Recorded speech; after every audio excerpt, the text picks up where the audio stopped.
micro level inside a community, I know you really got something there.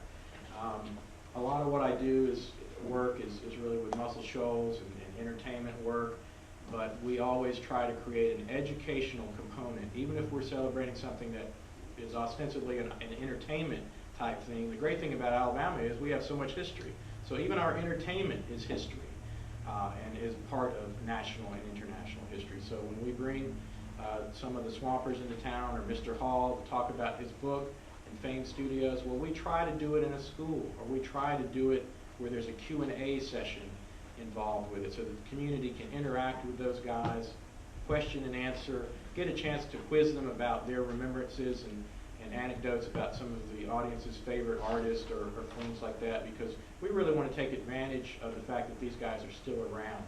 Mr. Hall is 84 now and runs the oldest continuing operating recording studio in the world.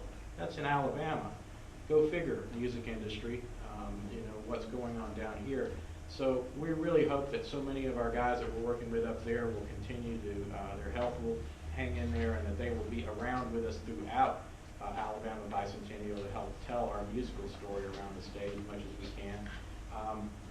But other than that, I don't really have much more to say. Like Collins, I work closely with Collins in the events side of what I do. Outside of my PR work, I occasionally have to get involved with the actual special event planning and structure. And he's such a mentor to me, and I've learned so much from him. So I'm very thankful of a working relationship with him. I'll be probably more of value to you to speak during the one-on-one or question and answer session later. And if you have anything in your community you need PR advice about, or to celebrate, or want to bounce some ideas off of me, please feel free to come over, and I'd love to meet you. Thank you so much, and thank you, Jay, for letting me be a part of today. Thank you, Darren. And let me welcome David Towery, who's come all the way from Huntsville. David is a museum exhibit designer, among many other things. He wears many hats, and he's brought some show and tell, I guess. But there will be an opportunity, among the things that communities will have an opportunity to do, and there will be some incentive for this as we go along, is to create exhibitions of local history. And putting those together, we're brainstorming about ways that can be done, but we want you to know that that's on the kind of menu of possibilities, but also to know that there are resources out there that people who can help you do that. So David, welcome. First of all, thank you for having us here today. For a meeting that started at 3 o'clock on a Wednesday afternoon, if you noticed, you only got 2 empty chairs back there. That's pretty impressive. You've got a great resource locally, it sounds like, from everything I've heard. And you've got a great resource statewide. Jay and Connor and Howard are a fantastic team, and there's a lot cooking statewide. There's a lot to be proud of for everybody in the state of Alabama. First of all, I love museums. I have been in the museum exhibit business for over a decade. The purpose really of a museum is to not just tell the story, but to show the story. And I kind of brought a little thing here just to kind of demonstrate that. This is a little piece we did a couple of years ago for the Navy. And what this is, inside is, has anybody ever heard of sinker pine? Does it ring a bell to anybody? Okay. World War II, some of you may know this, but many of us, I didn't know this until I heard this once we found the sinker pine. But apparently, the Germans sent a bunch of U-boats into the Gulf of Mexico. And several of them were captured and dry docked in Mobile. And what they would do is they would actually dry dock them with sinker pine, big logs.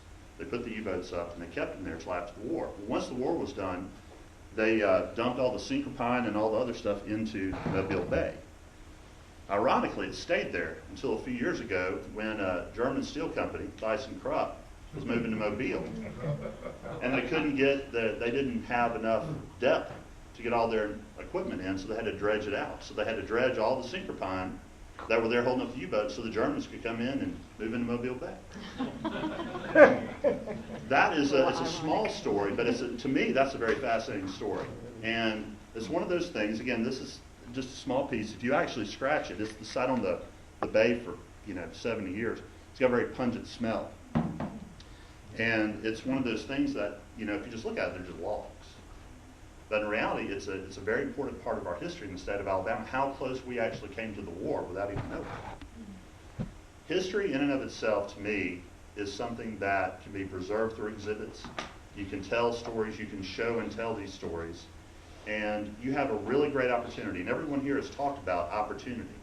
This is a great opportunity to preserve or tell stories that haven't been told yet, to be able to take things that exist and need to be maybe updated. I mean, this is our 200th anniversary. I mean, this is one of the biggest historical events in the state of Alabama in our lifetime, in generations.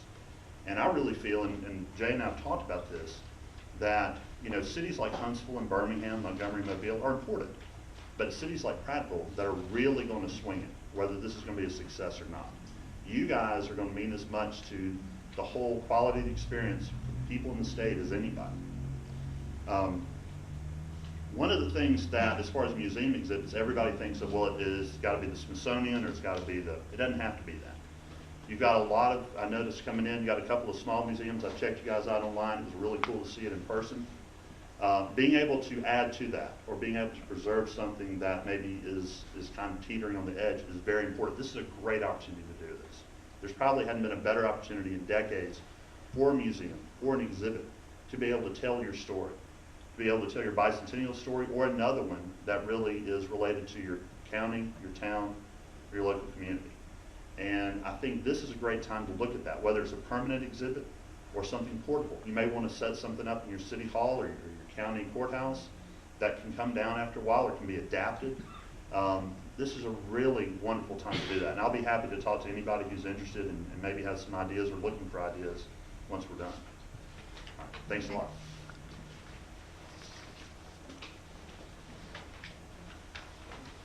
Thanks, David. The bottom line always comes to money, about what can be done and what the resources are. There is a sheet with your packet with a list of some resources, and I have a copy around here somewhere, but let's see. Yes, it just show it up so you can see it's this one. And it's a little bit of a laundry list right now of opportunities that may exist and some questions that were kind of anticipated that you may ask. We know already that the Alabama State Council on the Arts and the Alabama Humanities Foundation will have special bicentennial project grants available. Of course, ASCA does the arts projects, festivals, performances. It's really quite a wide range of things that it will fund.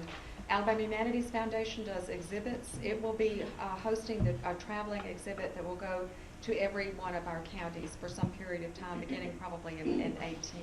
And that will be a kind of a history of Alabama, but available to be put in courthouses and libraries. If you have an exhibition space, that's great, but will be adaptable.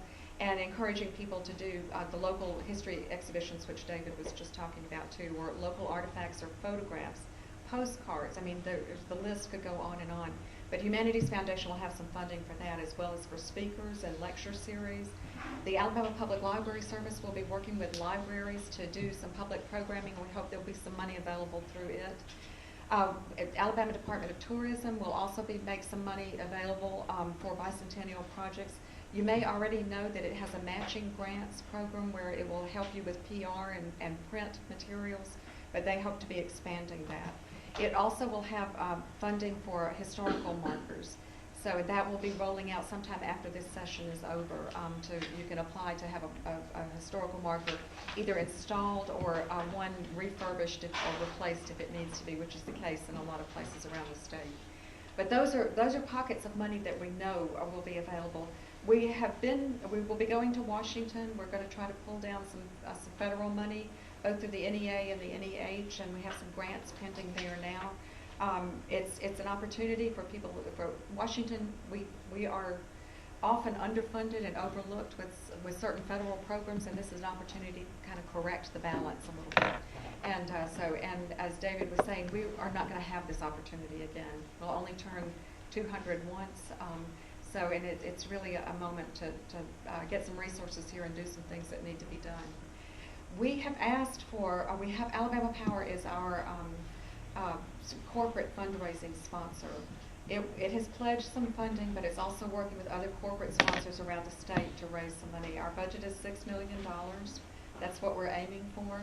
And we hope that most of that money goes into projects that can happen within communities, whether it's the traveling exhibition or other things that happen, but also funding to communities. We may not be able to give you a lot of money, but we hope that at least it will help you achieve what you want to over the course of this period. And we're also available always to write letters or to speak on your behalf or behalf of community projects too, so I hope you will call on us for that. There will be more to say about funding as we go along, and right now I know that's sort of short, but we hope that we'll have more information to share as we go along, and as your projects gel and come together, then we can look at those individually too and see what we can do and what partners we might be able to bring to the table. The sense from the Bicentennial Commission is that, as we talked earlier about, that local dollars need to stay local, that it's on the privilege of our corporate citizens to help fund this, because they live and work in Alabama, and they're here because of us, so this is something they can help us commemorate and do. So there are lots of little pockets of money, which is probably not telling most of you anything, but the Dollar General store, Walmart, Target, others, your local bank, banks in Alabama are required to give some money to their community. So that's a place to go, and you may be cobbling together lots of different little pockets, but you can get there, and we are happy to help you in any way we can to try to get there. And we'll be trying to uncover some more of those opportunities and resources and posting them on the website, which we hope is going to be a great clearinghouse for resources of all kinds for teachers and citizens, individual and community, and just the full range, and also promoting your events and activities. One of the things that we will be able to bring is a lot of opportunity for print materials, and calendars, and a website, and online social media. We have a great partnership with Alabama Public Television, which will be doing a program that's sort of modeled on